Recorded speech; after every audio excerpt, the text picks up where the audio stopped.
Halo, salam. Shalom semuanya. Shalom semuanya. Shalom. Jonas, selamat pagi. Ganti baju panas lah. Malam Pastor. Ya, selamat malam. Bentar ya, bentar. Ya. Mas Tohari. Bayu. Ya, shalom Pak. Tante Tris di Seritos. Shalom. Pak Irwan di New Shalom, Jersey. Shalom. Shalom. Mic-nya dimatikan dulu ya, Bapak Ibu yang nggak bicara, mic-nya tolong dimatikan. Ya. Ya, Bu Deborah, shalom, selamat pagi, malam di Salatiga. Bu Yuni, shalom Bu Yuni di dekat-dekat sini aja. Mama Linda. Mama Linda. Ya, Pak Daniel di Delaware, negara bagian Delaware, shalom. Pastor Aven di San Francisco, shalom Pak Aven. Ada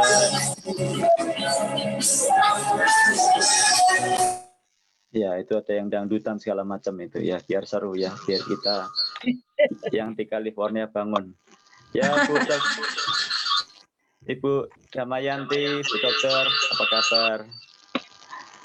Ada Ibu Esther di Madiun, shalom. Shalom Pak Jonas.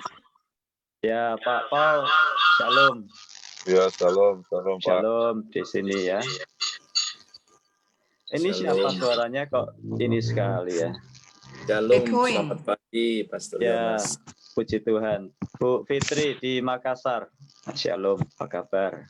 Shalom Pastor Jonas ya. Baik.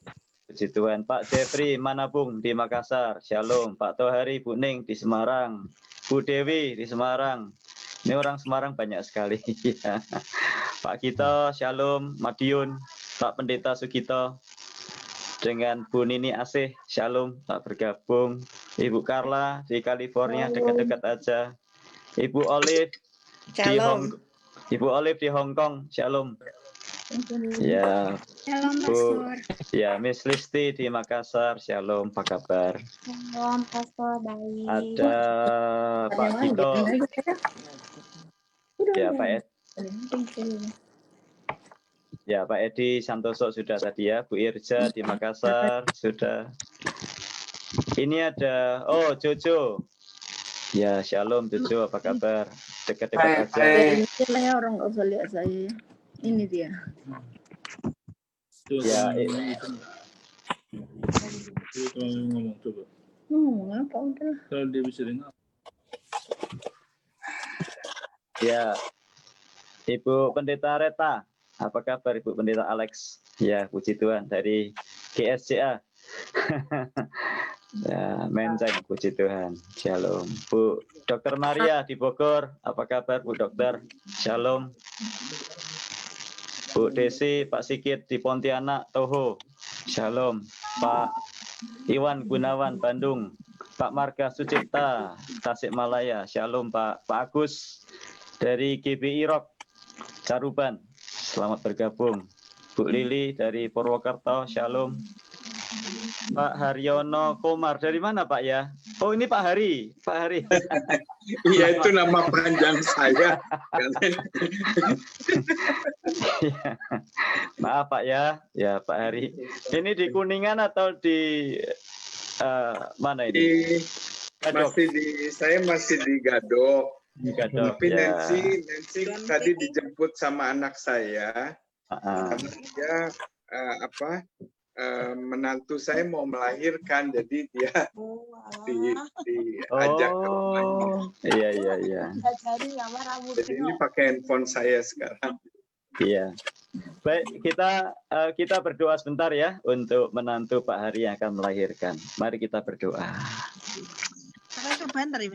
Dorong mikrofonnya di mute semua. Kita mau berdoa dulu. Halo, siapa yang bahasa Jawa ini? Halo, siapa? Siapa yang bahasa Jawa ini? Mic-nya tolong dimatikan. Kita mau berdoa dulu sebentar, ya. Bapak di surga, kami datang kepadamu. Berdoa menyerahkan menantu dari Pak Hari yang sebentar lagi akan melahirkan. Kami berdoa, Tuhan, kiranya menantu dari Pak Hari ini bisa melahirkan dengan baik, proses kelahiran berjalan dengan sempurna karena anugerah dan pertolongan Tuhan. Engkau memberkati semua dokter,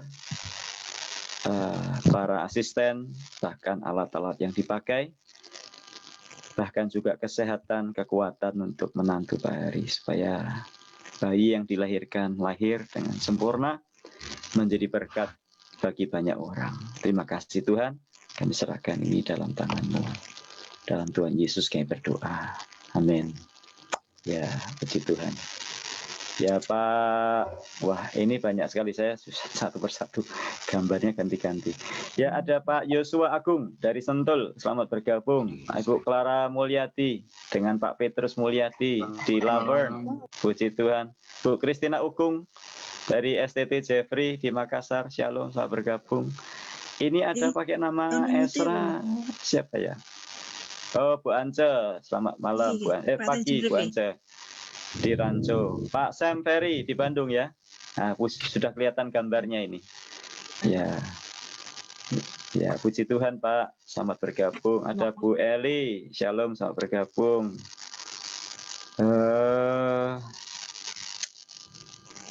Ini ada Agustina Krisna, putrinya Pak Warno, selamat bergabung. Pak Pendeta Yunus di Padang, selamat bergabung. Chandra Jen, selamat bergabung. Bu Inggar, selamat bergabung. Arif Lin, Selamat Guru. Gesun, selamat bergabung. Puji Tuhan. Ya Guru, puji Tuhan Guru. Ya, puji Tuhan. Oh. Sudah waktunya belum? Sudah waktunya. Ya, baik, kita akan berdoa Bapak Ibu. Mohon Pak Pendeta Aven bisa tolong buka dalam doa. Pak Aven minta tolong. Mic-nya dibuka dulu Pak ya. Mari kita satukan hati kita. Kedengaran, Pak? Ya, sudah Pak, kedengaran. Silakan Pak. Mari kita satukan hati kita, membersihkan diri untuk masuk di dalam mengikuti pelajaran Alkitab. Mari kita satukan hati kita. Haleluya, haleluya, haleluya. Terpuji namamu Tuhan, kekal selama-lamanya. Engkau baik, bahwa kesetiamu tidak pernah berkesudahan. Bapak, terima kasih Tuhan, kalau pada pagi hari di saat ini di West Coast Tuhan, dan malam hari di Indonesia, tapi kami semua ada dalam satu ruangan. Ya, kami percaya saat ini juga Tuhan akan mengurapi hamba-Mu Bapak Pendeta Yonas yang profesor kami saat ini yang akan memberikan pelajaran tentang pengenalan perjanjian lama. Saat ini Tuhan, Engkau urapi hamba-Mu ini dengan urapan-Mu yang baru saat ini, urapan penuh kuasa dan kasih-Mu, sehingga apa yang diberikan kepada hamba-Mu saat ini Tuhan, boleh kami terima di dalam hati kami, sedalam-dalam yang kami boleh mengerti apa yang diberikan pelajaran pada saat ini. Demikian juga hamba-hamba-Mu Tuhan yang begitu banyak tersebar saat ini Tuhan, walaupun kami di tempat yang berbeda-beda, tapi kami percaya hadirat-Mu ada di tempat kami semua untuk menolong kami saat ini Tuhan. Biarlah kami memfokuskan hati pikiran kami untuk menerima pelajaran ini, sehingga apa yang diberikan hamba-Mu Bapak Pendeta dan Profesor Jonas Trimulyo Tuhan, kami boleh terima dengan baik dan kami boleh mencernanya dengan baik, sehingga menghasilkan buah-buah yang baik dalam kehidupan kami, dalam pelayanan kami. Terima kasih, kami tolak tuh melalui otorisme, kami tolak setiap kuasa-kuasa yang ingin mencuri hadirat Tuhan, yang ingin mencuri pikiran fokus kami di dalam nama Yesus. Tapi biarlah kami semua merendahkan diri saat ini di hadapan Kau untuk menerima pelajaran yang sedang akan diberikan oleh hamba-Mu ini. Terima kasih Bapa, kami terima semua dengan penuh ucapan syukur hanya di dalam satu nama, Yesus Kristus Tuhan Allah kami hidup. Haleluya. Amin. Amin. Terima kasih Pak Pendeta Aven di San Francisco. Ya, tadi masih banyak yang saya belum sempat sebut ya, nggak apa-apa ya. Ada Bu Lince di mana Fontana, ada Ibu Agustin di Purwokerto, Ada Pastor Hartanto di Redlands yang puji Tuhan. Bu Pendeta Natalina di Salatiga. Ada siapa lagi? Sebentar ya. Yang belum saya lihat wajahnya supaya semuanya ketahuan. Ada Bu Elis di di Makassar ya. Puji Tuhan, Bu Elis. Lalu ada Bu Ida di mana ya Bu Ida? Surabaya. Surabaya, puji Tuhan. Ada Bu Resti dari Makassar, ada Pak Ngadi sudah saya sebut ya, Pak Pendeta Ngadi dari Bandung, dari Bali ya, puji Tuhan. Suksma Pak Ngadi, Pak Ngadi Budi Santoso. Nah, sudah bisa bahasa Bali? Bisa ya pasti ya. Sedikit. Sedikit. Ya, orang Jawa tapi tinggal di Bali. Ada Pak Roni juga sudah ya. Ada Ibu Dewi, Pak Julius, Bu Lani, Bu Oni, Shalom Bu Oni di Philadelphia. Bu Inggar. Sorry Pak, sambil drive Pak. Oh ya, Bu siapa ini? Agustin. Baik, kita akan memulai Bapak Ibu yang dikasihi Tuhan. Mikrofonnya sekali lagi saya minta di mute semua supaya tidak mengganggu, sebab satu saja mikrofon yang dinyalakan. Apa saja yang ada di belakang Bapak Ibu suaranya sangat keras sekali. Ya, Bapak Ibu, kita sudah belajar minggu lalu tentang pendahuluan. Saya tidak akan mengulang lagi, saya hanya ingin membuka sedikit saja. Minggu lalu kita belajar tentang tujuan belajar ini. Jadi jangan pernah lupa tujuannya supaya kita tahu supaya kita cinta firman supaya bertumbuh supaya berbuah lebat supaya kita serupa Kristus supaya dunia melihat Yesus dalam kita supaya mereka bertobat supaya Bapa dimuliakan ya. Lalu kita juga sudah belajar tujuan khusus supaya Bapak Ibu bisa menjelaskan perjanjian lama dengan singkat kalau ada orang yang bertanya.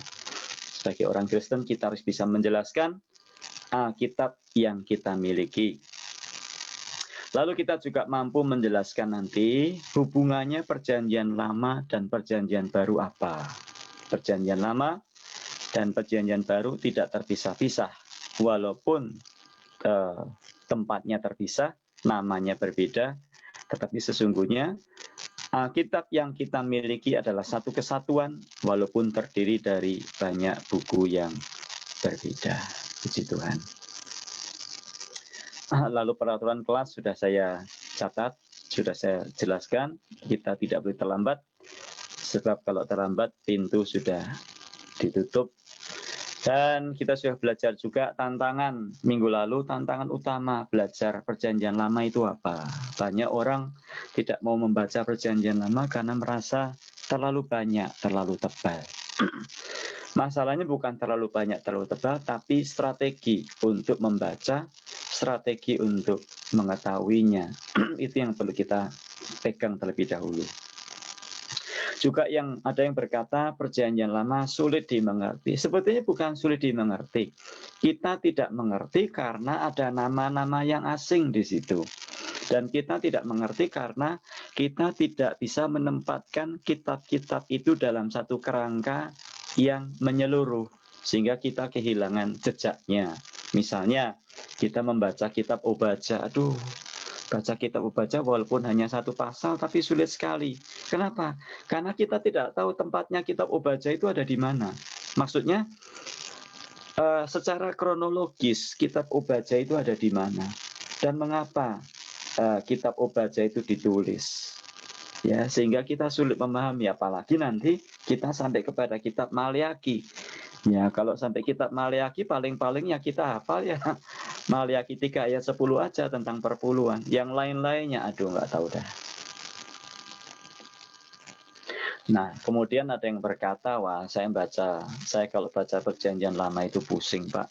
Ya, sekali lagi, itu sebabnya malam hari ini kelas ini ada supaya kita ditolong. Saya ingin menolong Bapak Ibu. Jadi bukan hanya berhenti di sini saja, Bapak Ibu juga boleh kalau ingin bertanya dengan saya boleh, tapi jawabnya mesti nunggu saya karena saya banyak tugas ya. Saya ada mengajar di universitas, di seminari. Saya juga ada tugas-tugas memimpin kelas-kelas pemuritan. Saya juga ada tugas yang lain ya. Saya juga membuat renungan murid Kristus. Saya juga mesti antar anak istri. Ya, jadi silakan bertanya, tapi kalau belum dijawab nggak usah marah. Ya, tunggu waktu. Ya, atau kalau sampai kelewatan, ya silahkan ditanyakan lagi. Sebab kadang-kadang terhapus. Karena kalau tidak dihapus, handphone saya ini tidak terlalu besar, Bapak Ibu, kapasitasnya. Jadi kalau terlalu banyak message, saya harus hapus. Jadi kadang-kadang yang belum terbaca juga terhapus. Ya, mohon maaf kalau ada yang terhapus sebelumnya. Ya, jadi tujuan saya ingin menolong Bapak Ibu. Kalau Bapak Ibu tidak jelas, silakan tanya lagi. Ya, nanti saya akan jelaskan lagi, nggak apa-apa. Tapi tujuannya yang jelas supaya Bapak Ibu mengerti apa itu perjanjian lama dan bagaimana kitab-kitab di dalam perjanjian lama itu kita pahami supaya kita bisa satu menjelaskan. Dengan kita menjelaskan kepada orang lain, kita bisa jadi berkat bagi orang lain. Dengan kita tahu firman Tuhan, kita makin cinta.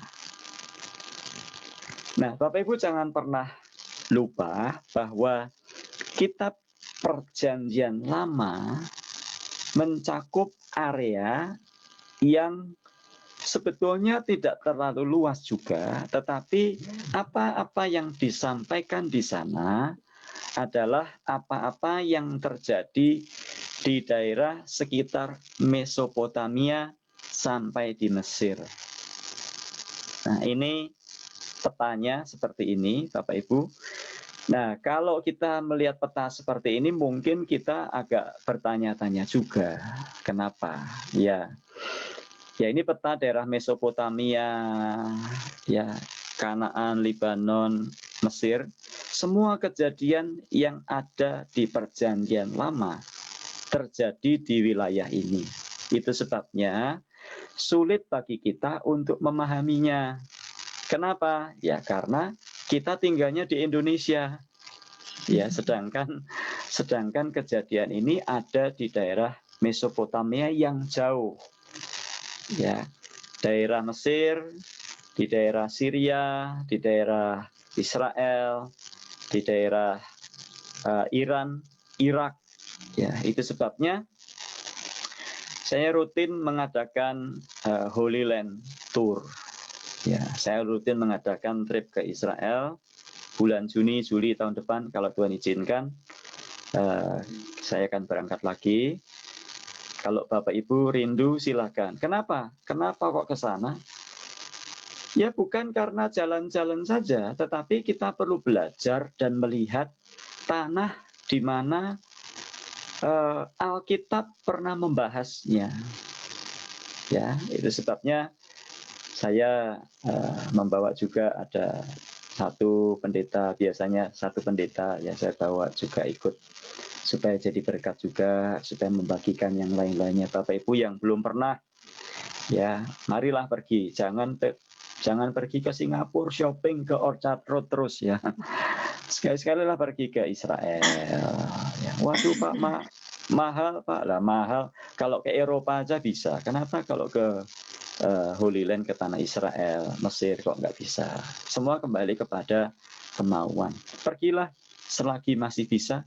Pergilah selagi masih ada kesempatan. Pergilah selagi Tuhan masih memberi umur. Ya. Jadi inilah daerah di mana kitab perjanjian lama, kisah-kisah di dalam perjanjian lama terjadi. Kalau kita melihat dari mana Abraham dipanggil, Abraham berasal dari Ur. Nah ini kalau Bapak Ibu belajar tentang Ur, itu ada di daerah kanan bawah ini, ya Ur. Nah, itu sekitar daerah Babilonia, ya Kaldea. Kaldea itu Babilonia kuno. Kaldea, Babilonia itu kalau kita membaca di Alkitab ada orang Kasdim, ya itu daerah sekitar itulah. Nah kemudian Alkitab juga mencatat di daerah-daerah mana, misalnya di mana Taman Eden itu berada. Nah kalau kita lihat Taman Eden di mana ya kita nggak tahu, tapi kita dari sungai-sungai yang ada di situ kita bisa tahu bahwa Taman Eden itu asalnya dulu ada di daerah sekitar Iran, Irak. Ya, karena dari mana kita tahu? Karena kalau Bapak Ibu membaca kitab Kejadian ada 4 sungai penting. Silakan dibaca nanti kitab Kejadian. Ya, ada Sungai Efrat, ada Sungai Tigris, ada 2 sungai yang lain. Nah, di mana tempatnya pertemuannya di mana? Lah itu kan di daerah Irak. Ya. Nah, jadi Alkitab adalah kitab yang nyata, kisah-kisahnya terjadi. Nah, kalau kita membaca, kemudian ada orang Israel pergi ke Mesir, ada juga di sana. Nah, peninggalan-peninggalannya sampai sekarang masih ada, kita bisa tahu. Yaitu Perjanjian Lama. Nah, semua kisah yang terdapat di Perjanjian Lama, sekali lagi, kita harus tahu wilayahnya dulu. Nah, kalau kita sudah tahu wilayahnya, kita sudah tahu lokasinya, kenapa kok sulit membaca Perjanjian Lama? Karena budayanya berbeda. Kenapa kok budayanya berbeda? Karena memang tempatnya berbeda. Nah, kalau budayanya Indonesia ya kita tahu, kita baca juga gampang sekali kan. Tapi kalau budayanya seperti budaya pada masa itu ya, kemudian kita belajar pada masa itu orang mempersembahkan kambing domba, mempersembahkan burung tekukur, ya kita nggak ngerti gimana mempersembahkan. Ya karena memang kita tidak melakukan seperti itu. Misalnya mereka apa ya? Misalnya contoh lain budaya yang lain, misalnya budaya membasuh kaki. Ya kan karena itu terjadi di sana. Di Indonesia kan kita nggak membasuh kaki, Bapak Ibu. Ada yang kalau tamunya datang dibasuh kakinya kan nggak mungkin. Ya. Lalu budaya-budaya yang lain. Jadi dengan kita mengerti lokasinya, kita akan tertolong untuk bisa memahami budaya yang berkembang pada saat itu. Ya. Nah, dari mana kita tahu? Nah, kalau Bapak Ibu ada berkat, silakan membaca buku-buku ensiklopedia. Ya, itu akan menolong kita untuk mengerti budaya-budaya Timur Tengah, budaya-budaya yang terjadi di masa lalu, supaya menolong kita untuk mengerti apa yang sedang terjadi. Misalnya, Daud berkata Mazmur 23, Tuhan adalah gembalaku, takkan kekurangan aku. Ia membaringkan aku di padang yang berumput hijau. Ia menuntun aku ke air yang tenang. Ia menyegarkan jiwaku dan sebagainya. Terus ada kalimat, aku tidak takut bahaya, sekalipun aku berjalan dalam lembah kekelaman. Nah, lembah kekelaman itu apa? Ya kita pusing, aduh lembah kekelaman ini apa sih? Lembah Hijau saya tahu, lembah hijau itu nama restoran ya di Indonesia, lembah hijau itu saung.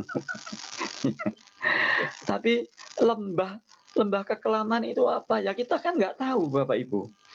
Ya, nah diterjemahkan dalam terjemahan bahasa Indonesia Alkitab terjemahan lama, lembah bayang-bayang maut. Ya boleh juga ya. Ya ada yang salah menjelaskan lembah bayang-bayang maut itu saudara-saudara itu sebelahnya jurang ya. Kalau kita berjalan kita kepleset kita masuk jurang. Nah, lembah kekelaman apa? Nah, lembah kekelaman itu adalah lembah yang ada di sana. Kalau kita, nah nanti kalau Bapak Ibu pergi ke Israel, ya nanti saya jelaskan. ada satu lembah yang sangat sampai hari ini saya membaca tidak ada dibangun apa-apa, ya. Nah, lembah itu adalah lembah yang dikatakan lembah kekelaman, lembah di mana dulu pernah dipakai untuk mempersembahkan atau mengorbankan bayi-bayi. Ya, itu di dekat Kidron Valley. Ya, itu ada namanya lembah kekelaman. Sayangnya memang tidak bisa diakses. Ya, bisa diakses, tetapi kalau dengan grup rombongan besar sulit. Apalagi kok rombongannya 30 orang, ya, hobinya shopping, ya susah, ya. Rombongan 15 orang aja hilang-hilang semua karena hobinya hobi shopping. Ya, kita kan biasa orang Indonesia kan hobi shopping, ya. Rombongan 15 orang aja hilang 1, hilang 2, ya. Berhenti di mana nggak tahu. Nah, ini kalau kita menuju ke yang namanya lembah kekelaman, ini memang lembah ini ditutup atau tertutup oleh bayangan sepanjang tahun. Nah, kisahnya adalah pada waktu Daud melarikan diri dari Absalom. Makanya ada kalimat, ia menyediakan hidangan bagiku di hadapan para lawanku. Nah, kita bisa melihat itu dari latar belakang, belajar. Dari mana latar belakang? Dari membaca. Jadi tidak cukup hanya dengan pelajaran-pelajaran seperti pagi atau malam hari ini, tapi Bapak Ibu harus mencoba untuk membiasakan diri membaca. Ya, atau sekarang puji Tuhan sudah ada internet, Bapak Ibu bisa melihat di internet dan sebagainya, ya, supaya kita bisa memahami. Jadi kemudian semua yang terjadi di Perjanjian Lama, saya sudah singgung minggu lalu sedikit saja, dapat disimpulkan dengan gambar ini. Kalau Bapak Ibu bisa menjelaskan gambar ini, Bapak Ibu pasti bisa menjelaskan Perjanjian Lama. Mengapa? Karena Perjanjian Lama semuanya ada di sini. Dan inilah yang kita akan pelajari selama 3 minggu ke depan. Ada gambar di atas, di tengah, dan di bawah. Saya akan mengupasnya satu persatu dari atas. Hari ini di atas, minggu depan di bawahnya, yang tengah, minggu depan yang di bawahnya lagi. Nah, kalau masih dirasa kurang cukup, saya bisa tambah 1 minggu lagi. Tetapi kalau sudah cukup, ya sudah 4 kali saja cukup. Ya, saya rasa Bapak Ibu sudah siap untuk belajar bagian yang pertama. Nah, kalau kita lihat bagian yang pertama,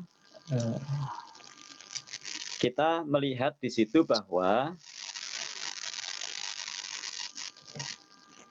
semua yang tercatat di dalam kitab Kejadian, kita harus memegangnya dulu. Kalau kita tidak bisa memahami kitab Kejadian dan Keluaran, maka runyamlah semua yang kita pelajari di kitab-kitab selanjutnya. Jadi kitab Kejadian dan Keluaran ini penting sekali, Bapak Ibu. Tolong Bapak Ibu sudah kuasai kitab Kejadian dan kitab Keluaran ini, ya. Jadi saya akan menggunakan pena merah untuk menolong kita mengerti. Nah, Alkitab yang kita miliki, kitab yang pertama adalah kitab Kejadian. Perjanjian Lama terdiri dari 39 kitab, dari kitab Kejadian hingga ditutup oleh kitab Maleaki. Dan setelah itu Perjanjian Baru, Matius, dan ditutup dengan kitab Wahyu. Nah, 39 kitab itu kita tidak boleh lupa pembagian-pembagiannya. Yang minggu lalu tidak hadir, kita sudah membagi dalam 4 atau 5 kelompok. Ini harus dipegang dulu. Ya, Kejadian, Keluaran, Imamat, Bilangan, Ulangan. Itu namanya kitab Pentatuk atau kitab Taurat. Kita harus tahu dulu. Nah, setelah itu yang melanjutkan kitab Taurat adalah kitab sejarah, Yosua, Hakim, itu semuanya adalah lanjutan dari Taurat, peristiwa-peristiwa yang terjadi dalam Kejadian, Keluaran, Imamat, Bilangan, Ulangan dilanjutkan oleh Yosua dan seterusnya. Nah, syair posisinya mungkin tidak bisa berurutan seperti sejarah dan Taurat, karena kitab syair atau puisi ini penulisnya berbeda-beda. Misalnya Mazmur banyak dikenal, sebagian besar penulisnya adalah Daud. Tetapi penulis Mazmur bukan hanya Daud. Mazmur adalah kumpulan lagu, boleh dikatakan kumpulan himne, kumpulan him, lagu-lagu pujian pada masa itu yang ditulis sebagian besar oleh Daud. Tapi jangan salah, yang menulis Mazmur bukan hanya Daud, ada juga Musa, ada juga Bani Korah di situ, ada juga Bani Asaf maksud saya ya. Jadi Bapak Ibu jangan asal membaca Mazmur, wah ini perkataan Daud, lihat dulu di atas biasanya ada yang menulis siapa, dari Daud misalnya. Lalu Amsal juga ya boleh dikatakan yang menuliskan adalah Salomo, tetapi kalau kita membaca di situ ada juga Agur bin Yake, ya ada satu orang, dua orang yang lainnya. Nah, ini adalah kumpulan yang disebut sebagai puisi atau syair. Nah, kemudian nabi besar dan nabi kecil. Sampai di sini biasanya orang bingung sampai pada kitab para nabi. Kenapa? Karena kitab nabi besar dan nabi kecil intinya adalah nubuatan yang diberikan, yang disampaikan oleh para nabi yang melayani pada zaman raja-raja. Jadi kitab nabi besar dan nabi kecil bisa dihubungkan dengan kitab raja-raja dan tawarikh. Atau ya tidak semua tentunya. Kitab Hagai, ya kitab Hagai, misalnya kitab Hagai dan kitab Hagai dan Sakaria itu hubungannya dengan peristiwa-peristiwa yang terjadi setelah pembuangan. Nah, kalau pembagian ini kita tidak kuasai, maka kita akan bingung. Jadi Bapak Ibu pelajari lagi, kalau yang kelewatan catatannya bisa lihat di YouTube di channel saya Jonas Muljo Ministry, tentunya tidak sekarang ya. Perlu waktu untuk file dari Zoom ini untuk di-convert. Jadi Bapak Ibu jangan nunggu 1 jam, nggak akan muncul di YouTube. Nanti mungkin nanti malam yang di California atau besok pagi yang di Indonesia, di Hong Kong dan sebagainya. Ya. Jadi kitab Kejadian dimulai dengan kisah penciptaan alam semesta. Pada mulanya Allah menciptakan langit dan bumi. Nah, Bapak Ibu, Alkitab tidak berusaha membuktikan adanya Allah. Karena Alkitab kita membahas tentang Allah dan apa yang diperbuatnya. Bahkan rencana keselamatan bagi umat manusia ada di dalam Alkitab. Jadi itu sebabnya Alkitab dimulai pada mulanya Allah menciptakan langit dan bumi. Bumi belum berbentuk dan masih kosong, dan Roh Allah melayang-layang di atas permukaan air dan seterusnya. Berfirmanlah Allah, jadilah terang, maka terang itu jadi. Nah, kemudian Tuhan Allah menciptakan semuanya. Hari pertama, hari kedua, ketiga, keempat, kelima. Hari yang keenam diciptakanlah manusia. Kenapa manusia diciptakan hari yang keenam? Karena Allah itu baik. Nah, Alkitab, pesan pertama dari Alkitab adalah Allah itu baik. Allah itu berkuasa. Allah itu pencipta. Dari mana kita tahu Allah itu baik? Dari ciptaannya saja kita tahu Allah itu baik. Coba kalau Allah itu enggak baik, manusia diciptakan hari pertama, masih belum ada apa-apa, gelap gulita. Ya, jadi Allah itu baik. Manusia diciptakan pada hari yang ke-6. 6. Semuanya sudah lengkap. Ada sayur-sayuran, ya, ada asparagus, ada bayam, ada kelor, ada ada apa lagi, ada lettuce, apa sih lettuce itu, selada, ya, ada wortel. Jadi Adam dan Hawa bisa makan dari yang ada di situ. Dan diciptakanlah buah-buahan, pohon dan buah-buahan, diciptakan semua di situ. Jadi manusia bisa makan daripadanya. Sudah ada terang, ya, sudah ada segala-galanya sehingga manusia bisa hidup. Nah, kalau manusia diciptakan hari pertama, lah mau makan apa? Ya, jadi kalau ada orang yang ragu bahwa Allah itu baik, suruh baca kitab Kejadian. Ya, nah manusia pada hakikatnya manusia nggak suka kan ke yang keenam, manusia sukanya yang pertama, nomor 1, ya.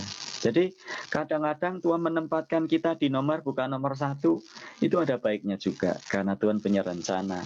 Di atas semuanya Tuhan itu baik. Nah, manusia yang diciptakan di tempat yang begitu baik, ternyata manusia memberontak kepada Tuhan dan manusia berdosa. Jadi manusia berdosa bukan di tempat yang jorok. Manusia pertama berdosa bukan karena kekurangan. Manusia pertama berdosa bukan karena ditempatkan di tempat yang tidak baik. Justru di tempat terbaiklah manusia pertama itu berdosa. Bertentangan dengan ajaran-ajaran modern hari-hari ini yang berkata pada hakikatnya manusia diciptakan itu baik. Lingkunganlah yang menyebabkan manusia itu berdosa. Jadi kalau manusia itu tidak baik, tempatkan dia di lingkungan yang baik, maka manusia itu jadi baik. Karena manusia hakikatnya baik. Keliru. Manusia ditempatkan di taman yang baik saja, ditempatkan di taman yang indah, ditempatkan di tempat yang terbaik saja, manusia tidak taat kepada Tuhan. Ya, jadi Bapak Ibu yang dikasihi Tuhan, kita harus pegang di sini dulu.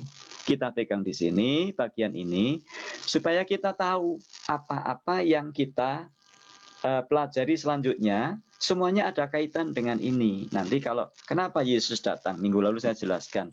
Kenapa harus Yesus? Ya, ada kaitannya dengan bagian ini. Nah, kemudian apa yang terjadi setelah manusia berdosa? Setelah manusia berdosa, maka manusia mencoba membuat pakaian dari kulit, dari tumbuh-tumbuhan. Ya, Bu Aryani tolong mic-nya di-mute. Ya. Ya, suaranya keras sekali. Ya, jadi setelah manusia berdosa, apa yang di Alkitab katakan? Sebab semua orang, Roma 3 ayat 23, sebab semua orang telah berbuat dosa dan telah kehilangan kemuliaan Allah. Nah, kita tahu di situ. Roma 3:23 mengkisahkan atau menghubungkan kita kemana? Menghubungkan kita ke kitab Kejadian. Pada waktu manusia berdosa, manusia kehilangan kemuliaan Allah. Dan karena manusia kehilangan kemuliaan Allah, apa yang terjadi? Manusia berusaha menutupi ketelanjangannya. Karena manusia kehilangan kemuliaan Allah, mereka sadar bahwa mereka telanjang. Loh, kok mereka sadar bahwa mereka telanjang? Apa tadinya nggak telanjang?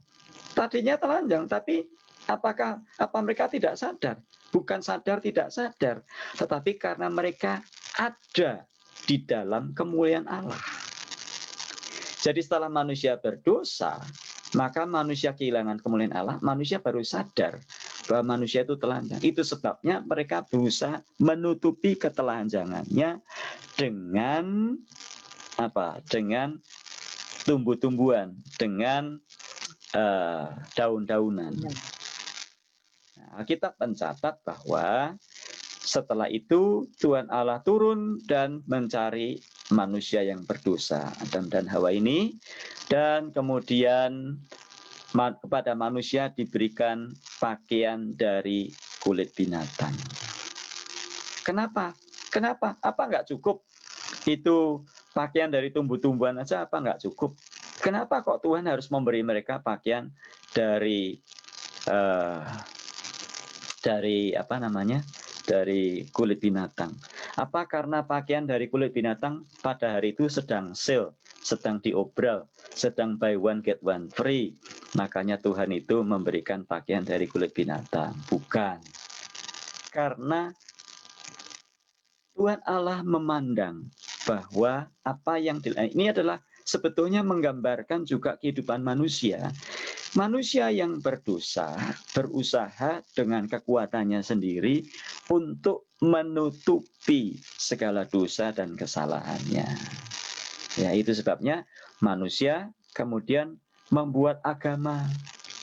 Ada agama A, B, C, D, E, F, dan seterusnya, dan macam-macam agama. Tetapi agama tidak bisa menutupi dosa dan pelanggaran manusia. Agama adalah usaha manusia. Seperti manusia menutupi ketelanjangannya dengan tumbuh-tumbuhan, dengan daun-daunan. Perlu adanya intervensi dari surga yang dinyatakan dengan Tuhan Allah membuat pakaian dari kulit binatang. Itu sebabnya agama tidak membawa Anda dan saya ke surga. Saya ulang lagi. Agama dan semua perbuatan baik kita tidak membawa kita ke surga. Karena itulah perbuatan manusia, usaha manusia. Dari mana kita tahu? Alkitab sudah memberitahu. Itu sebabnya nantinya kita membaca Alkitab, Yesus Kristus turun ke dalam dunia karena manusia tidak bisa menyelamatkan dirinya sendiri. Amal, ibadah, perbuatan baik tidak bisa menyelamatkan Anda dan saya. Itulah manusia yang berdosa. Dan itulah sebabnya pula manusia diusir dari Taman Eden dan keluar dari Taman Eden. Kenapa kok diusir keluar? Waduh, tadi kita belajar Tuhan itu baik, kok Tuhan jahat? Bukan karena Tuhan jahat. Sekali lagi saya katakan, kalau Tuhan itu suci, kalau Tuhan itu kudus, saya ingin bertanya Bapak Ibu, sucinya berapa persen? 100? Cukup 100% cukup? 110 cukup? Ya, berapa? Kalau Tuhan itu suci, dia bukan sekedar suci, dia itu maha suci.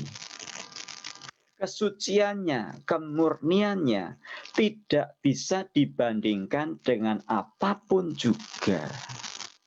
Saya bertanya, kalau manusia itu suci, sucinya berapa persen?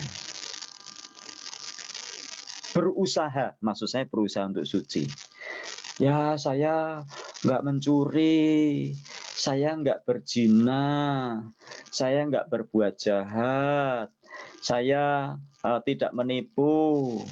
Ya, saya kalau utang saya kembalikan utang itu tepat pada waktunya. Saya tanya, bagaimana dengan pikiran kita? Ada yang bisa menjamin bahwa pikiran Anda suci selalu? Nggak bisa. Oke lah, taruhlah pikiran ini suci, taruhlah ya. Saya mau tanya, bagaimana dengan keinginan kita? Apakah suci? Jadi sesuci-sucinya kita tidak membawa kita kepada kesucian yang hakiki seperti kekudusan Tuhan Allah. Nah, padahal dosa dan kekudusan tidak bisa jadi satu. Jadi Anda dan saya harus suci, sucinya seperti Tuhan Allah, supaya kita bisa ketemu Tuhan Allah. Bagaimana caranya? Apakah dengan amal ibadah perbuatan baik? Nggak bisa. perbuatan apapun di agama apapun yang Anda lakukan tidak membawa Anda dan saya bertemu dengan surga, bertemu dengan Tuhan yang mempunyai surga. Kalau kita mau pergi ke surga, kita harus menuruti apa saja yang dikatakan oleh yang mempunyai surga. Kalau dia itu kudus, maha kudus, kita tidak akan pernah bertemu dengan dia kecuali kita kudus seperti yang dikehendaki oleh yang maha kudus itu.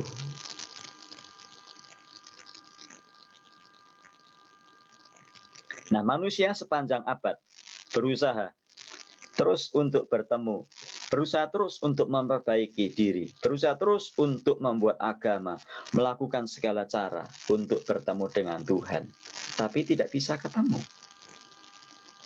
Itu sebabnya Yesus Kristus yang dari surga, dia turun ke dalam dunia. Dia tersalib di kayu salib. Darahnya tercurah. Alkitab berkata dia yang tidak berdosa dijadikan dosa. Supaya Anda dan saya dibasuh, ditutupi oleh darahnya. Sehingga kita bisa mendapatkan hak untuk tinggal di kerajaan surga. Kenapa? Karena perbuatan Allah, bukan usaha manusia. Karena perbuatan Allah. Nah, dari kitab Kejadian saja. Waduh, suaranya siapa itu? Ya, yang lain tolong dimatikan ya, mic-nya di-mute. Jadi dari kitab Kejadian saja, kenapa kita perlu belajar kitab Kejadian? Kenapa kok kitab Kejadian ini menyita banyak sekali dari gambar ini? Coba perhatikan Bapak Ibu, kalau kita membaca perhatikan Bapak Ibu, ini kitab Kejadian, ini menyita banyak sekali. Perhatikan dari sini sampai di sini Bapak Ibu. Ini kitab Kejadian. Nah, bayangkan yang lain-lain itu nggak terlalu panjang seperti ini. Kenapa? Karena memang penting sekali. Kalau pemahaman kita di sini tidak kuat, maka kita juga akan goyang pada waktu kita membaca bagian-bagian lain. Jadi dosa membawa dampak yang sangat besar bagi dunia ini. Jadi dosa itu pengaruhnya sangat fatal. Dosa itu pengaruhnya sangat rusak, sangat runyam. Hanya Tuhan Allah lah yang bisa menyelesaikan dosa umat manusia. Anda dan saya nggak bisa.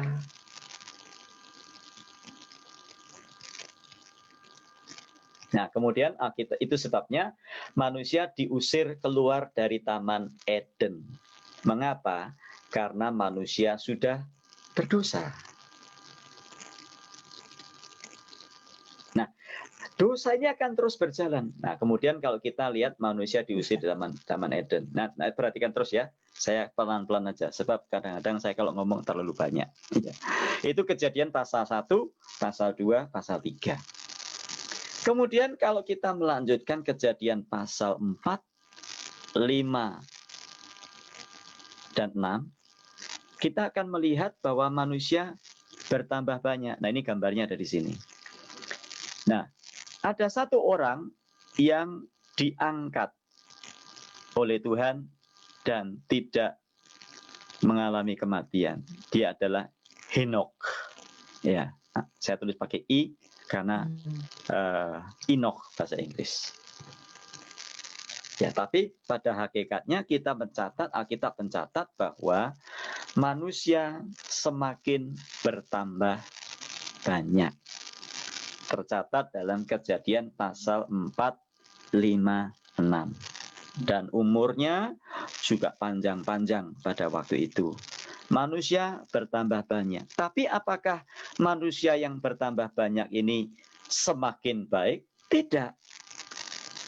Nah, kita bisa membaca di sini bahwa Alkitab mengajarkan kepada kita adanya dosa yang membawa dampak yang besar kepada dunia.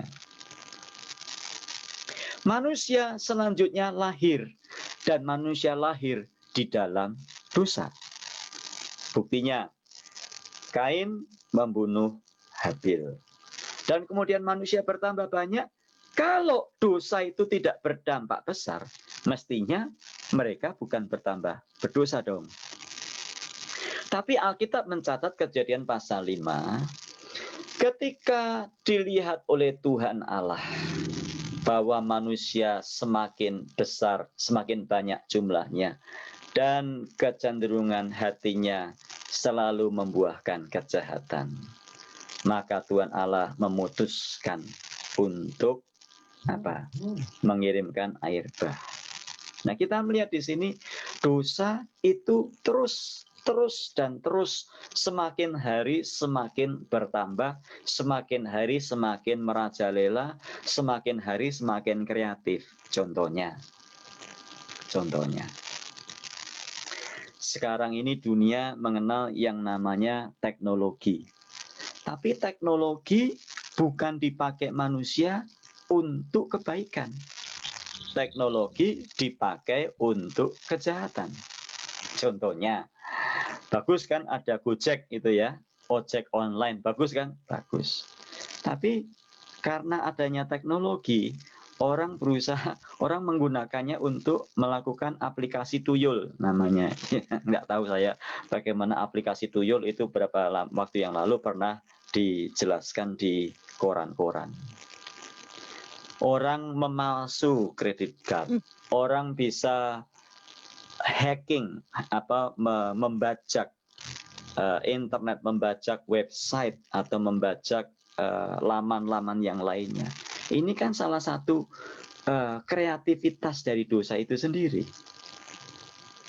Jadi manusia yang semakin bertambah banyak tidak membuat mereka bertambah baik, tapi justru mereka semakin jahat dan manusia semakin hari semakin jahat.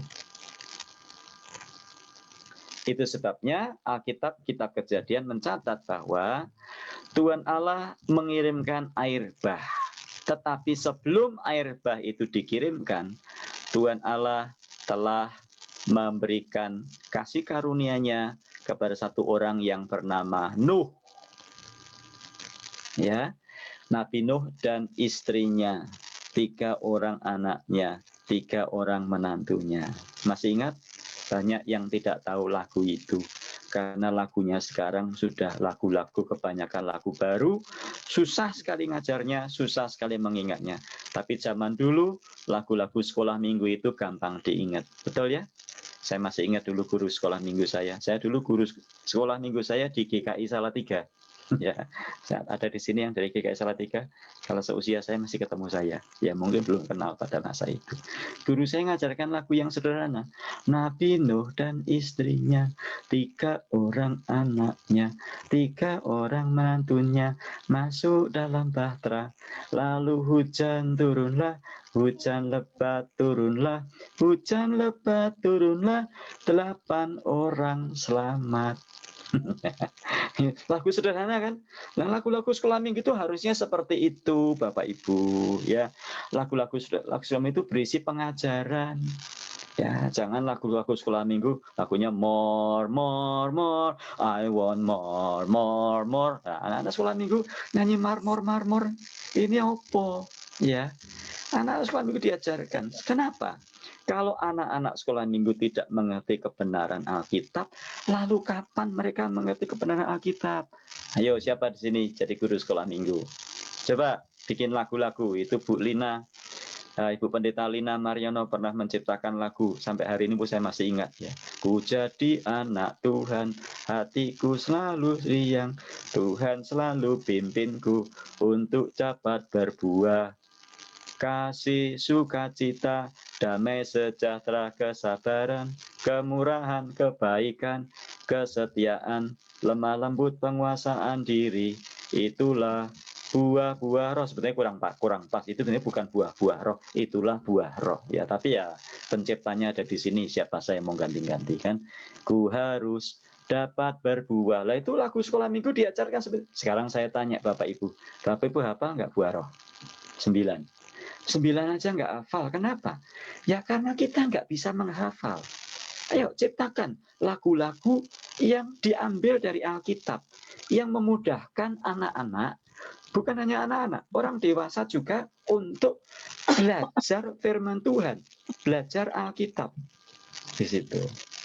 Ya, sampai di mana tadi kok ngomongnya sampai di situ? Ya, Nabi Nuh dan istrinya, 3 orang anaknya dan 3 orang menantunya. Jadi di dalam air bah yang dikirim ini ada 8 orang yang diselamatkan. Ini Kejadian pasal yang ke-5, pasal yang ke-6, pasal yang ke-7. Ya. Nah, Bapak Ibu kalau mau gambarnya, tadi yang gambar utuh saya kasih ya. Saya kirim di WA. Bapak Ibu bisa print sendiri kalau mau. Kalau nggak mau juga nggak apa-apa. Nah, saya ingin tanya, setelah manusia diselamatkan dari air bah, Nabi Nuh dan istrinya, 3 orang anaknya, 3 orang menantunya. Saya tanya, apakah mereka berhenti berdosa? Tidak berhenti berdosa. Karena pada hakikatnya manusia sudah jatuh dalam dosa dan kehilangan kemuliaan Allah. Dan manusia terus bertambah lagi. Nah, Anda dan saya adalah keturunannya Nuh dan istrinya dan menantunya. Kenapa? Karena manusia yang ada pada waktu itu sudah binasa. Anda bisa baca dari Kejadian pasal 6, 7, 8, dan seterusnya. Nah, disambung lagi nanti dalam kitab Tawarikh pasal 1, pasal 2 ada banyak nama yang menjelaskan. Nah, manusia yang semakin bertambah banyak setelah zamannya Nuh, mereka berbuat dosa. Dan puncaknya adalah pada waktu mereka membangun Menara Babel. Mereka ingin menjadi sama, mencari nama, ingin menjadi sama dengan Tuhan Allah. Itu sebabnya manusia dicerai-beraikan, dan pada waktu itulah bahasa mereka mulai dikacaukan. Dan mulailah muncul bahasa-bahasa dan manusia tercerai-berai sampai ke seluruh ujung bumi. Ya, Bapak Ibu. Nah, inilah yang disebut sebagai Menara Babel. Namanya Babel karena artinya kekacauan. Karena disitulah dikacaukan bahasa umat manusia. Itu Kejadian pasal 11. Nah, apa yang dilakukan Tuhan Allah? Apakah Tuhan Allah give up? Apakah Tuhan Allah menyerah hanya karena manusia berusaha? Enggak. Selalu kita lihat inisiatif perbuatan Tuhan Allah pada waktu manusia berdosa. Selalu. Ini pola seperti ini terus terjadi, Bapak Ibu. Tuhan Allah, kita belajar Allah itu baik. Kita belajar Allah itu suci. Kita belajar Allah itu kudus. Kita belajar Allah itu setia. Tadi pada waktu Adam dan Hawa jatuh dalam dosa, apa yang diperbuat Tuhan Allah? Dia memberikan pakaian dari kulit binatang. Kemudian manusia bertambah banyak, tinggallah semuanya dibinasakan oleh air bah, dan kemudian hanya tinggal Nuh dan keluarganya. Terus bertambah banyak, kemudian mereka membuat Menara Babel dan seterusnya. Dan kita melihat manusia semakin bertambah banyak, berbuat dosa. Lalu Allah menyatakan perbuatannya, inisiatifnya. Kejadian 12 ayat yang pertama. Bapak Ibu yang punya Alkitab, silakan dibuka. Ya, Kejadian 12 ayat 1.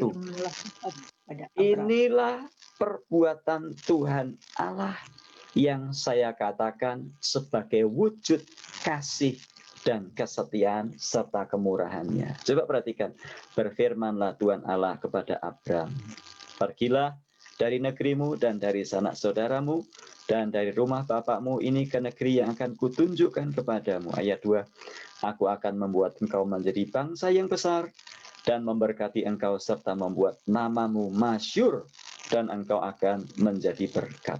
Ayat 3, aku akan memberkati orang-orang yang memberkati engkau dan mengutuk orang-orang yang akan mengutuk engkau. Dan olehmu semua kaum di muka bumi akan mendapat berkat. Nah, bicara tentang siapa di sini? Bicara tentang siapa? Tentang Abraham dan keturunannya. Olehmu semua kaum di muka bumi akan mendapat berkat. Nah, itu nanti secara singkat melalui keturunan Abraham, yaitu melalui bangsa Israel. Bangsa Israel dipilih oleh Tuhan, ini saya agak cepat ke depan dikit ya, dengan maksud supaya orang-orang diberkati melalui kehidupan bangsa Israel. Nah, kita bisa baca dalam kitab Raja-Raja ya, ada pernyataan-pernyataan seperti itu. Tapi pada hakikatnya kalau kita membaca, Israel sudah gagal total. Lalu apakah Tuhan Allah gagal setelah Israel tidak jadi berkat? Enggak. Nyatanya Israel justru menyembah berhala. Israel justru membelakangi Tuhan. Israel justru berbuat jahat. Ya, tidak taat kepada Tuhan. Nah, apa yang Allah lakukan? Allah nggak berdiam diri. Nggak apa-apa. Ya, itu sebabnya kalau kita membaca Yesus Kristus turun ke dalam. Nah, ini bukanlah tindakan Allah yang tiba-tiba ujuk-ujuk ya. Wah, tiba-tiba Yesus muncul, bukan. Ya, di dalam kemahatauannya Tuhan Allah sudah tahu bahwa manusia berdosa, manusia tidak taat, manusia semakin berdosa. Itu sebabnya manusia sudah gagal. Itu sebabnya Tuhan Allah nyata di dalam kasih dan kuasa-Nya, Yesus Kristus turun ke dalam dunia. Dan inilah usaha, ini adalah karya penyelamatan Tuhan Allah yang sempurna. Dan setelah Yesus Kristus tidak ada yang lainnya. Yesus adalah satu-satunya. Jadi kalau Anda sampai hari ini masih nggak percaya Yesus Kristus, Anda masih percaya perbuatan baik bisa masuk surga, Anda keliru. Anda masih percaya dengan Anda berbuat amal, berbuat baik, beragama bisa masuk surga, Anda keliru. Kenapa? Karena terbukti bahwa manusia bukan berbuat baik. Usaha manusia tidak bisa menyelamatkan manusia. Kebaikan manusia tidak ada apa-apanya. Kalau orang Jawa berkata, ora ono sak kuku irenge. Ya, tidak ada sekuku hitamnya. Nah, kemudian kalau kita membaca, inilah kasih dan kemurahan Tuhan Allah yang memanggil Abraham dari Ur Kasdim, dipanggil, pergilah ke tempat yang akan kutunjukkan kepadamu. Dan Alkitab berkata, olehmu semua kaum di muka bumi akan mendapat berkat. Nyata dengan lahirnya Yesus yang dicatat oleh Injil Matius pasal yang pertama, inilah silsilah Yesus Kristus. Matius mencatat dari Abraham untuk menyatakan kepada Anda dan saya dan kepada dunia bahwa Allah menggenapi janjinya melalui keturunannya lah, oleh Abraham lah, maka semua kaum di muka bumi akan mendapat berkat. Jadi Yesus sudah ada di dalam rancangan Allah Bapa sejak kekekalan. Jadi tidak ada keselamatan yang lain kecuali di dalam nama Yesus. Nggak ada yang lain. Nah, kalau kita belajar perjanjian lama seperti ini, Bapak Ibu, jelas sekali runtutannya kenapa harus Yesus. Kenapa kok bukan yang lain-lainnya? Ada juru selamat dari benua anu, dari benua anu, ya saya nggak usah sebutkan. Nanti kena undang-undang ITE, nanti katanya gitu. Kenapa kok harus Yesus? Ya harus Yesus. Nah, kalau kita mempelajari perjanjian lama, kisah-kisahnya, kejadian-kejadian seperti itu, maka kita tahu. Dan ini akan membuat kita tidak mungkin berpaling dari Yesus. Nggak mungkin. Anda boleh ditawarkan wanita, ditawarkan jabatan, ditawarkan harta, supaya tinggalkan Yesus. Anda nggak akan mau. Kenapa? Sekali Yesus tetap Yesus. Karena bagi saya, Yesus sudah final. Tidak ada jalan, tidak ada kebenaran, tidak ada kehidupan, kecuali di dalam Yesus Kristus. Ya, nah kita lanjutkan lagi. Masih tinggal 2 menit. Ya, Bapak mau tanya, silakan tanya di WA ke saya aja ya. Nanti saya kasih nomornya. Kalau ada pertanyaan, waktunya habis. Ya, saya mesti menghormati orang-orang yang harus kerja di California, di Philadelphia dan sebagainya, atau orang-orang yang harus tidur di Indonesia. Jadi Abraham di sini ada AIJ. Lihat di layar Bapak Ibu, ada AIJ di sini. Ya, siapa ini? Abraham. Siapa istrinya Abraham? Abraham punya anak dari Sarah yang namanya Ishak. Nah, kenapa kok bukan Ismail? Kenapa kok harus Ishak? Ya, karena memang itulah yang dijanjikan oleh Tuhan. Ya, Abraham dan Sarah kemudian diberikan keturunan yang namanya Ishak, anak perjanjian. Kenapa? Ya karena Sarah kan istrinya Abraham. Jelas sekali dikatakan istrinya Abraham itu Sarah. Nah, kemudian kita membaca Abraham dan Sarah punya anak namanya Ishak. Ishak punya anak Esau dan Yakub. Saya tanya, kemudian kenapa kok yang dipilih kok Yakub, kok bukan Esau?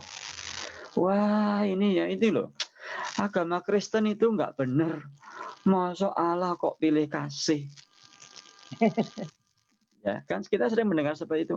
Agama Kristen itu agama yang nggak benar. Sebab Allah itu pilih kasih. Kenapa? Allah kok memilih Ishak bukan Allah kok memilih Yakub bukan memilih Esau. Nah, kita itu seringkali menghakimi dan menuduh Tuhan Allah dengan kerangka atau pola pikir kita sendiri. Adil dan tidaknya Tuhan seringkali kita nilai dengan keadilan kita. Betul? Nanti saya mau tanya, nah kenapa kok Anda kok lahir di Indonesia? Kok nggak lahir di Amerika? Ya, kulitnya putih gitu ya, badannya tinggi semampai gitu. Kenapa kok Anda lahirnya kok di Indonesia? Ya terserah Tuhan, wong Dia yang empunya langit dan bumi kok. Siapa kita, ya kan? Lah kalau Tuhan mau milih Yakub kenapa? Ya terserah Tuhan toh. Wong Dia yang menciptakan kok. Siapa kita? Siapa kita? Nah, inilah yang seringkali menjadi polemik, menjadi bahan perdebatan, menjadi bahan percakapan yang tidak habis-habis karena kita ini menggunakan pola pikir dan cara kita menilai untuk kita menilai Tuhan Allah. Kita lupa bahwa Dia itu pencipta, kita itu ciptaan. Nah, kenapa Tuhan Allah memilih bangsa Israel? Ya terserah Tuhan toh. Nah, saudara kok marah-marah? Ya, saya mau tanya, kenapa kok iPhone itu dinamakan iPhone? Saya tanya. iPhone. Kenapa kok iPhone itu dinamakan iPhone?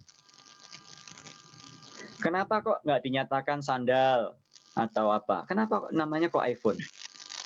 Ya terserah yang bikin toh, yang bikin kasih nama iPhone ya terserah toh. Saya tanya, itu kenapa kok Suzuki Karimun itu dikasih nama Karimun? Kenapa? Kok nggak Suzuki Nusa Kambangan gitu, kenapa? Kok nggak Suzuki apa Bali gitu kan lebih bagus ya? Kok dikasih nama Suzuki Karimun kenapa? Ya terserah yang bikin. Anda itu siapa kok protes? Ya, nama kok Karimun, mbok nama itu Nusa Kambangan gitu. Ya terserah yang bikin. Loh, kita ini lupa kalau Anda itu protes kepada Tuhan, Anda itu lupa Anda itu siapa. Ya kan? Kita ini orang suka komplain. Kenapa ya aku lahir kok di Indonesia ya? Kulitnya sawo matang, setengah matang banget, setengah hampir busuk-busuk dikit gitu ya. Kenapa ya? Ya terserah Tuhan, oh Tuhan ciptakan di situ ya. Yang ada kita hanya bersyukur. Bersyukur dan bersyukur. Ya. Nah, saya kemarin Bapak Ibu, saya sharing di kelas pemuritan. Saya lihat di dekat tempat anak saya kerja itu ada orang jual soda, Coca-Cola itu ya, sama air botol itu di pinggir jalan. Dia selalu gini, ya $1, $1, $1, $1, $1 gitu. Nah kemudian nggak tahu, sudah saya tiap hari lewat situ, saya digerakkan Tuhan, saya berhenti. Saya berhenti. Lalu setelah saya berhenti, saya keluarkan uang. Saya bilang, ini buat kamu, saya bilang. Orangnya bilang, ini kamu mau soda atau air botol? Enggak, saya enggak mau apa-apa. Saya berhenti hanya untuk kasih kamu uang.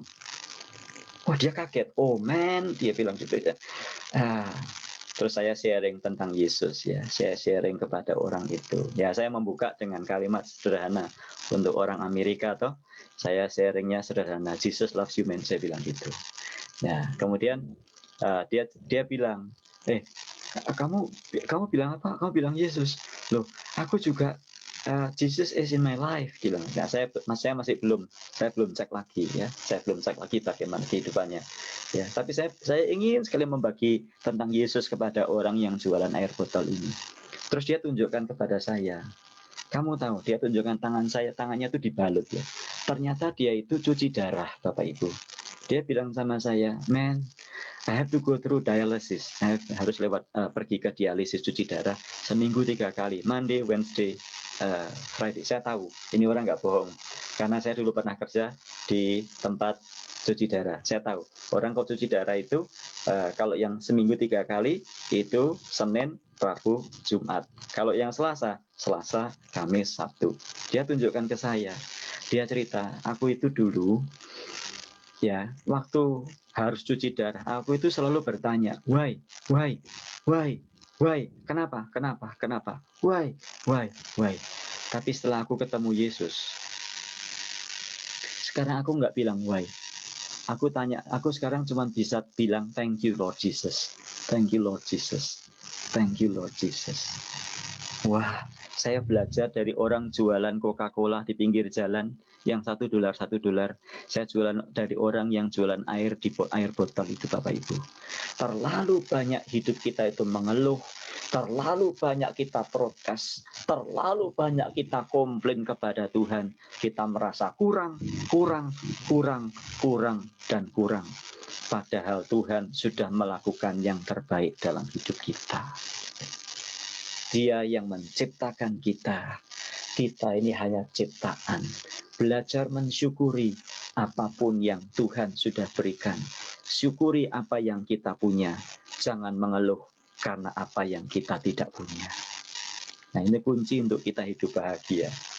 Ya, Bapak Ibu yang punya mobil juga mengeluh toh. Mobil gak ganti-ganti, Toyota Kijang Super, Kijang kotak sabun terus gak ganti-ganti.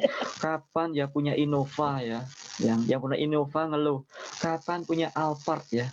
Aduh, Alphard, yang punya Alphard ngeluh kapan naik helikopter ya? Mestinya kan nggak gitu, ya.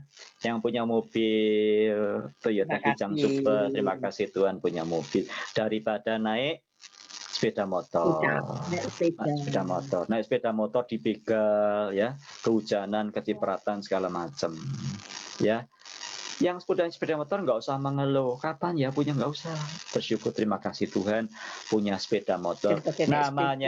Namanya sepeda, ada motornya, ya, daripada naik hanya sepeda, ya. Yang punyanya cuma sepeda, ya, bersyukur, terima kasih Tuhan punya sepeda, daripada yang jalan kaki, ya kan gitu, ya. Yang jalan kaki mengucap syukur karena terima kasih Tuhan jalan kaki, daripada yang nggak punya kaki, ya. Yang nggak punya kaki ngucap syukur terima kasih Tuhan masih hidup, belum jadi almarhum, kan gitu. Ini namanya kalau kita selalu lihatnya ke atas, ya tadi itu Kita protes sama Tuhan. Kenapa Tuhan kok pilih Esau? Pilih Yakub, kok nggak pilih Esau? Kenapa kok bangsa Israel? Kok bukan bangsa Indonesia? Kenapa kok ini? Terlalu banyak yang diprotes. Nah, dia juga bisa ini. Kenapa yang mimpin doa pembukaan kok Pak Pendeta Aven? Kok bukan saya? Ya, terserah saya, wong ini ya saya yang mimpin kelasnya. Kan gitu kan? Ceritanya kan gitu. Jadi sederhana Bapak Ibu. Terlalu banyak. Nah, inilah. Nah, kalau kita membahas bagian ini, banyak orang Kristen pun yang seringkali protes. Ini saya nggak lebih dalam lagi ya. Kalau saya lebih dalam lagi, banyak yang protes. Kenapa begini, kenapa begitu, kenapa begini. Kita terlalu banyak komplain dan kita tidak bisa melihat masih banyak orang di luar sana yang tidak menikmati apa yang kita. Saya nangis loh Bapak Ibu, benar. Waktu saya berhenti, saya membagikan Injil kepada orang yang jual Coca-Cola itu. Saya lihat tangannya, dia cuci darah. Aduh, orang cuci darah Bapak Ibu, jangan sampai cuci darah ya, jangan sampai. Cuci darah itu rutin, dan saya pernah kerja, saya dulu tukang betulkan mesin cuci darah ya. Saya tahu betapa sakitnya orang cuci darah. Blood pressure-nya bisa turun, bahkan tidak sedikit yang mati waktu cuci darah. Jadi cobalah. Nah, saya ingin Bapak Ibu pada waktu kita belajar Alkitab, jangan cuman otaknya yang dipenuhi, tapi dari otak yang penuh kita belajar apa yang saya dapatkan dari ayat-ayat ini. Ya, dari kita Kejadian aja kita sudah belajar banyak nih hari ini. Ya, Allah itu baik, Allah itu setia, Allah itu berdaulat, Allah itu mengasihi, Allah itu sempurna, Dia Allah yang suci dan sebagainya. Dengan itu kita bisa melihat orang yang belajar firman harusnya perbuatannya tambah baik. Kenapa? Karena dari belajar firman kita menerapkan. Dapat pelajaran diterapkan. Kalau orang belajar firman, perbuatannya nggak tambah baik, berarti ada yang salah. Ya kan? Lulusan sekolah Alkitab, sekolah teologi, harusnya tambah baik nggak? Jadi baik nggak? Harusnya baik toh. Pendeta harusnya baik nggak? Harusnya baik. Kalau pendeta nggak baik lah, ada yang salah di situ. Pak Tanto bilang amin ini. Ada Pak Pendeta baik nih Pak Tanto ini. Ya Bapak Ibu. Nah, inilah seni menghubungkan Alkitab yang kita baca dan bagaimana kita menerapkannya. Kalau kita hanya baca, kita tidak menerapkan, maka ada yang salah. Itu sebabnya nggak connect. Pak, saya itu kenal Pak, ada orang Pak tiap hari baca Alkitab loh Pak. Saya perbuatannya Pak jahat Pak, sampai hari utang nggak bayar-bayar Pak. Lah ini namanya nggak connect ini. Orang yang baca Alkitab kalau utang mesti bayar dia, dan bayarnya mesti tepat waktu ya. Orang kalau baca Alkitab utang nggak bayar ya, ini namanya nggak bisa menghubungkan. Gitu Bapak Ibu. Sampai sini dulu Bapak Ibu ya. Saya mesti menahan diri. Saya kalau ngomong bisa sampai 3 jam, 4 jam, 5 jam. Betul ya. Saya harap Bapak Ibu diberkati dengan kelas ini. Terus minggu depan kita ketemu lagi. Hanya begini Bapak Ibu. Minggu depan ada sedikit masalah. Karena di Amerika ini ada perubahan jam setiap bulan November dan Februari. Namanya Daylight Saving Time. Jadi kalau hari ini Bapak Ibu tadi mulai jam 7 ya. Jam berapa? Jam 8 di Jakarta. Di Amerika, di LA kan jam 6. Nanti mulai minggu depan jamnya itu berubah. Saya bukan lagi jam 6, saya jam 5. Nah, jadi mesti salah satu ngalah. Nah, saya minta Bapak Ibu yang ngalah. Jadi minggu depan untuk yang di Indonesia jamnya berubah 1 jam mundur. Karena jarak dari LA dan Indonesia akan jadi 3 jam, bukan 3 jam, jadi 3 tambah 12 sebetulnya. Jadi kalau sekarang ini, kalau minggu depan saya mulai jam 6 pagi, berarti di Indonesia jam 9 malam. Kalau sekarang kan minggu ini masih jam 8. Minggu depan jam 9. Ya kan kita cuma 2-3 kali lagi, jadi nggak sulit, nggak apa-apa, seminggu sekali. Saya mohon pengertiannya Bapak Ibu. Nah Bapak Ibu jangan mengeluh kok jadi jam 9. Loh ini ada Ibu Olive ini di Hong Kong. Ibu Olive ini tinggal di Hong Kong. Jam berapa Olive kok di Hong Kong jadinya? kalau jam 9. Mic-nya jam berapa? Mic-nya dibuka. Jam 10. Jam 10. Nah, Bapak Ibu yang di Indonesia di bagian barat masih jam 9 ya. Jadi minggu depan jamnya berubah.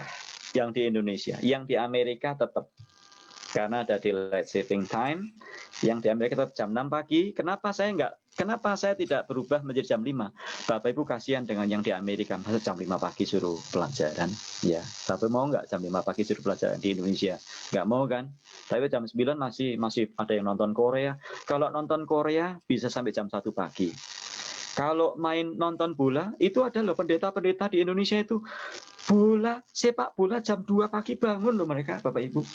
Lah tapi kalau suruh belajar perjanjian lama, jam 9, wah ngantuk, Pastor, ngantuk. Ya, bisa. Ya, cinta firman Tuhan. Ya, saya harap Bapak bisa memahami karena situasi seperti ini. Kalau di Amerika mungkin jamnya berubah-berubah ya. Ya, saya harap Bapak Ibu bisa bertumbuh karenanya. Baik, selamat malam, selamat pagi. Oh, tapi sebentar ya, jangan kemana-mana dulu. Saya mau foto dulu, Bapak Ibu. Saya mau foto dulu supaya ada kenang-kenangannya. Ya. Ya, sebentar. Ya. Pak Pendeta Yunus Waspada masih ada di sini? Pak Pendeta Yunus Waspada dari Padang masih ada? Sepertinya tidak hadir, Pak Jonas. Ada kok tadi. Ada. Halo, Makassar. Ya, bentar. Jadi gini Bapak Ibu. Bapak Ibu yang mau tanya silahkan. Nomor telepon saya, WA saya, yang belum punya WA saya, silahkan WA password atau join meeting di Zoom, itu adalah nomor telepon saya.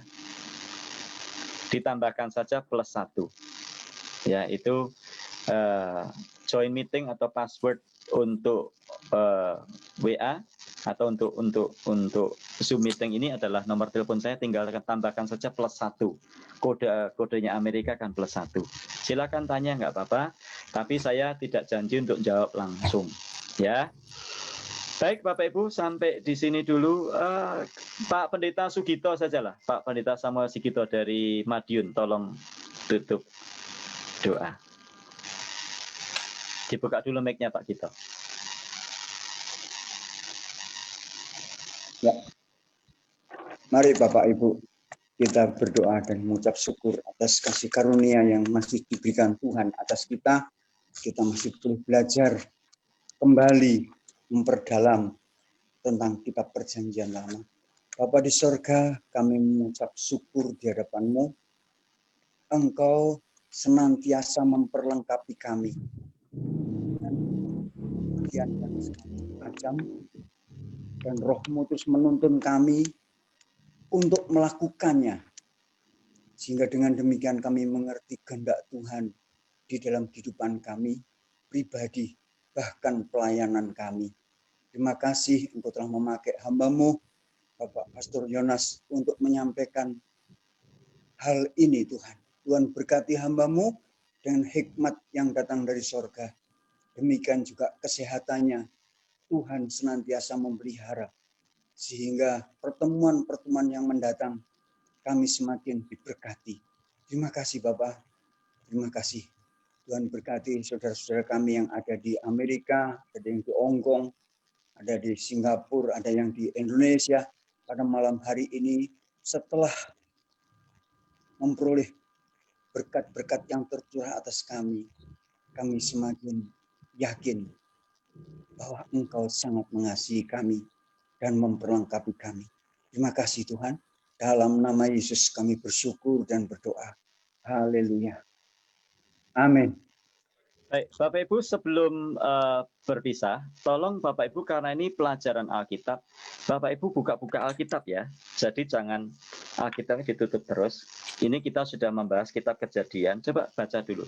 Minggu depan kita lebih cepat karena kita akan bahas kitab Keluaran, Imamat, Bilangan, Ulangan, Yosua, Hakim-Hakim, Rut, ya, Samuel.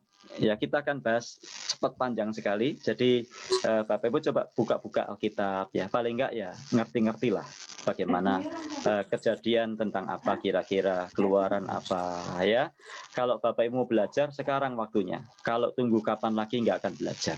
Baik, selamat malam. Tuhan memberkati semuanya. Selamat istirahat yang di Indonesia. Selamat Selamat pagi. Memberkati semua.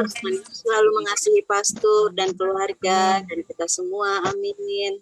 Amin. Terima kasih. Terima kasih. Terima kasih. Terima kasih Pak Jonas. Ya, sama-sama. Shalom. Tuhan berkati. Shalom. Terima kasih Pak Yonas. Ya, sama-sama. Tuhan berkati. Thank you Pastor. Sama-sama. God bless semuanya. Luar biasa. Luar biasa. Ya. Pak Endi, Tante Tres semuanya, Amin. semua. Memberkati Bapak. Ya. Terima kasih Pak Pastor Jonas. Ya, puji Tuhan, Bu Elis, Makassar. Makassar bersinar untuk Tuhan. Purwokerto, Bu Lisna, puji Tuhan. Salam buat Pak Yapi ya. Ya, puji Tuhan. Ya, puji Tuhan. Maju terus Pak Ngadi. Ya, Bali Ya, semuanya, terima kasih. semua ya. Terima kasih. Ya, ya. Mari. Amin.